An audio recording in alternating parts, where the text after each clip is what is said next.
안녕하세요. 약학 박사 조용백입니다. 내 몸 안에 방역 패스, 방패 역할을 할 수 있는 YSK의 제2강 면역 기능 개선 효능 실험에 대해서 말씀드리겠습니다. 우선 면역력에 대해서 말씀드리면 외부의 병원균이나 바이러스 등 같은 외부의 미생물 또는 내부의 암세포 등등을 포함해서 건강을 해치는 모든 위험 요소에 대해서 인체를 보호하고 질병으로 진행되지 않게 하는 방어력을 통틀어서 면역력이라고 합니다.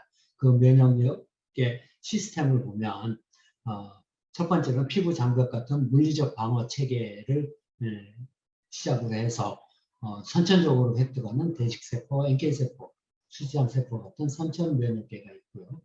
T세포나 B세포 같이 태어난 후에 후천적으로 얻게 되는 후천적 면역인 적응 면역계, 이런 것들을 통틀어서 면역 시스템이라고 합니다.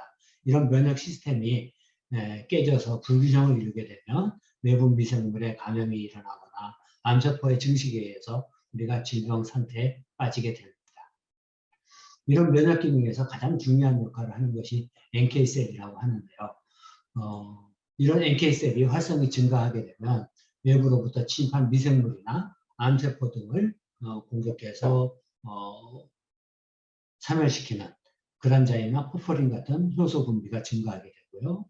또 인터페론 감마 같은 사이토카인 분비들이 증가해서 전체 면역계를 조절하는 T세포나 B세포를 조절해서 전체 면역계를 조절하는 이런 면역력 상승이 이루어지게 됩니다. 따라서 면역계에서는 NK세포가 굉장히 중요하고요. 이 활성이 증가하게 되면 면역력 상승으로 이어진다고 볼 수가 있습니다. 저희는 이런 원리에 착안을 해서 한국식품연구원의 YSKA에 대한 효능 시험을 실시하였습니다. YSKA가 NK세포 활성화에 어떤 영향을 미치는지를 보기 위해서 마우스 비장세포와 마우스 암세포인 마우스 림프종인 약관 셀을 공배환했을 때 NK세포가 활성화되면서 암세포를 사멸시키는 그런 효과를 봄으로써 YSKA의 면역 증진 효능을 보고자 하였습니다. 일반적으로 NK셀은 정상세포를 만나면 결합했을 때 정상세포에서는 공격 억제 신호가 오게 됩니다. 그 신호를 받으면 NK세포는 정상세포는 공격을 하지 않게 됩니다. 그러나 암세포나 외부 미생물 같은 경우에는 이러한 공격 억제 신호 물질이 나오지 않기 때문에 결합했을 때 그 대상 세포 또는 미생물을 공격해서 사멸시키는 그런 역할을 하게 됩니다. 저희 YSKA는 이런 마우스 비장세포의 세포 독성이 있는지를 평가하는 MTT어세이에서 저농도부터 고농도까지 봤을 때 전혀 독성을 나타내지 않아서 세포 독성 없는 것으로 확인이 되었고요. 마우스 비장세포와 마우스 림프종세포의 약관을 공배양하면서 YSKA를 저농도부터 고농도까지 쳤을 때 YSKA는 용량 의존적으로, 농도 의존적으로 NK세포를 활성화시킴에 따라서 약후한 세포가 사멸되어 나감을 알 수가 있었습니다. 따라서 YSKA는 NK세포 활성을 통해서 면역 증강 효과가 있다는 것을 이번 본 실험을 통해서 확인할 수 있었습니다. 다음은 TH1 세포와 TH2 세포의 비율에 대한 얘기입니다. 사람은 스트레스를 받거나 나이가 많아지면 TH1보다는 TH2 셀이 훨씬 더 많아지면서 바이러스 감염이 증가하거나 알레르기성 질병이 증가하게 됩니다. 이 비율을 조절해 주면은 TH1을 증식시켜서 이 비율을 조절시켜주면 면역계가 정상화되고 이런 질환으로부터 벗어날 수 있게 됩니다. 이러한 원리에 의해서 YSKA에 대한 면역 증강 효능을 한국식품연구원에서 역시 실시한 바 있습니다. 비장 내에 비활성 T세포에다가 코네이라는 물질로 자극을 줘서 줬을 때 T세포에 어느 T세포가 활성화되는지 또는 억제가 되는지를 YSKA를 같이 주면서 그 효능을 평가한 결과를 보면 다음과 같습니다.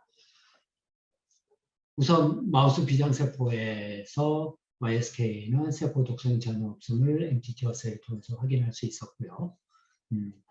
TF셀1과 2의 세포 비율, TH1 세포의 비율을 인터레이킨 12와 인터레이킨 4의 비율로 간접적으로 측정했을 때 YSKA는 농도 의존적으로 TH1 세포의 비율을 증가시키고 있음을 확인할 수 있었습니다. 또 다른 팩스, 플로사이토메터를 이용해서 CD4 또는 CD8의 레이쇼를 가지고 봤을 때 CD4 플러스 포지티브한 세포가 유의적으로 증가하고 있음을 확인할 수 있었습니다. 따라서 YSKA는 CD4 포지티브한 TH1 세포의 발현을 증가시켰다. 따라서 면역 증강이 농도 의존적으로 올라가고 효능을 나타내고 있다라고 확인할 수가 있었습니다. 또한 세포 수준에서의 항염증 효능을 본 결과입니다. 마우스 유래 대식세포인 로우셀에다가 LPS로 염증 자극을 주게 되면 아이노스나 콕스트 시스템을 통해서 나이트릭 옥사이드, 프로스타글란딘 E2 등이 염증 유발 물질이 생성되게 되고요. 또 염증 유발 사이토카인이 인터로이킨 1베타, TNF-알파, 인터로이킨 6, MCP 등이 증가하게 됩니다. 이런 결과물로서 염증이 악화되는 그런 사이클을 겪게 되는데요. 이 이론을 활용해서 저희가 실험을 실시하였습니다. 마우스 대식세포에 LPS 자극을 준 후에 YSKA를 농도 의존적으로 농도별로 처리한 후에 그 결과를 본 내용입니다. 우선 세포 독성은 없음을 역시 확인할 수 있었고요.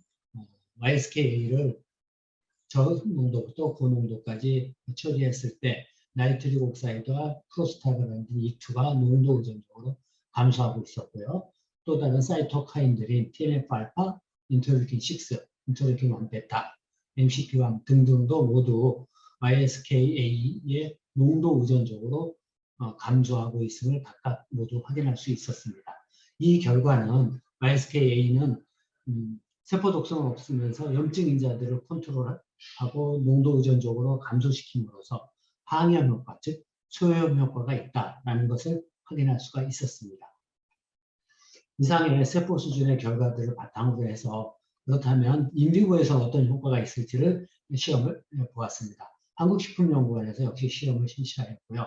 면역결핍 동물 모델을 이용해서 실시를 하였는데 이 면역결핍 동물은 우리가 장기 이식 수술 후에 먹는 면역억제제인 사이클로포스파마이드를 고농도로 2번에 걸쳐서 처리해주면 면역결핍 동물 모델이 됩니다. 이 모델에다가 YSKA를 2주일간 경구 투여했을 때 어떤 결과가 나타나는지를 관찰한 실험입니다.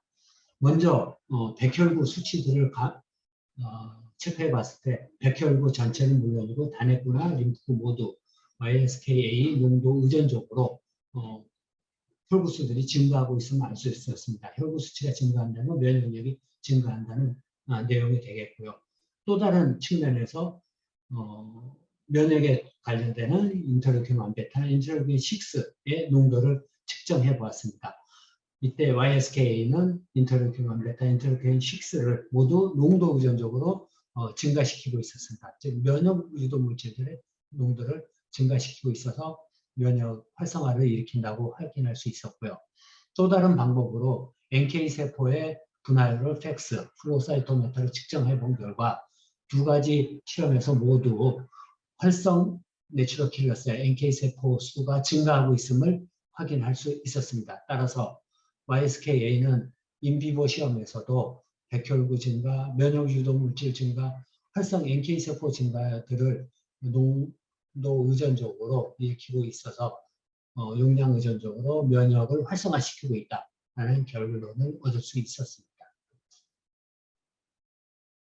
지금까지 말씀드린 YSK의 효능을 종합해 보면 면역 관련해서 인비트로 세포 수준과 인비보 마우스 실험에서 모두 YSKA는 NK 세포의 활성을 증가시키고 있고 TH1 세포의 분열을 유도해서 증가시킴으로 해서 면역을 증가시키고 있다.